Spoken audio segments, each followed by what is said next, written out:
हामीले साथीहरू सुन्नुहोस् त, बिचबिच नगरौँ।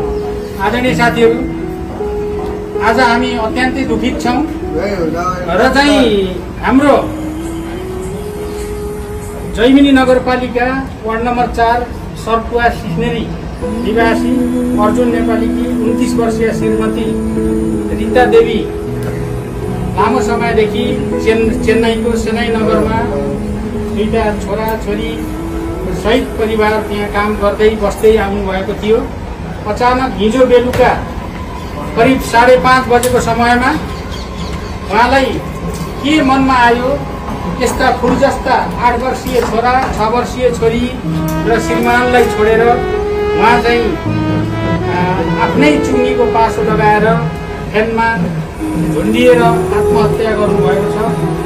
र हामीलाई उहाँले यो अल्प आयुमै उहाँको एउटा दुःखद निधन भएको छ।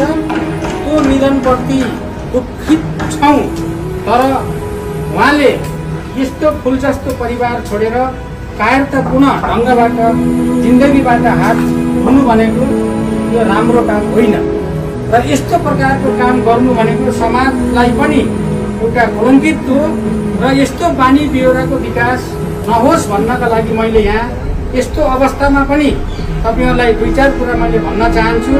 चेन्नईमा करिब 3-4 वर्षको अवधिमा यो बहिनीसँग 28 जनाले झुन्डिएर आत्महत्या गर्नुभयो।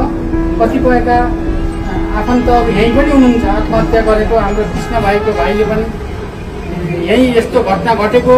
त्यसो गर्दा हामीलाई के दुःख लागेको छ भने हामी यहाँ कमाउन, छोरछोरी पढाउन, उनलाई बाटो देखाउनको लागि आएको हो।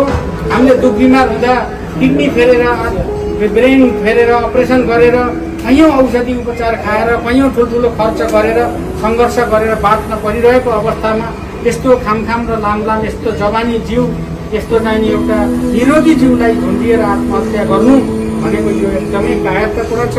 हामीले श्रीमान श्रीमतीमा मतभेद हुन्छ, झगडा हुन्छ।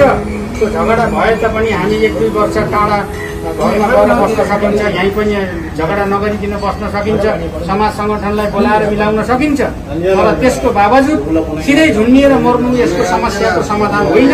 त्यसो गर्दा आदरणीय मित्रहरू, यस्तो घटनाले हामीलाई अत्यन्तै दुखित बनाएको छ। बहिनीको अल्प आयुमै भएको दुःखद घटनाले हामी सबैलाई भएको छ, तर उहाँले यस्तो नगर्नु पर्थ्यो, गरिहाल्नुभयो। त्यही पनि हामी उहाँप्रति एउटा चाहिँ उहाँको दुःखद निधनप्रति हार्दिक श्रद्धाञ्जली अर्पण गर्दै घर परिवारमा जुन एउटा दुखित परिवार छ उहाँहरूप्रति हामी हार्दिक समवेदना गर्छौँ। र हामीले कैयौं साथीहरूलाई अब क्षतिपूर्ति दिलाउने कामहरू पनि भए, तर बहिनीको अब अहिले हामी कोसँग गएर लड्ने, कहाँ गएर रुने, कोसँग गराउने, यस्तो किसिमको एउटा बाटो अपनाउँदाखेरि हामीलाई एकदमै दुःख लागेको छ।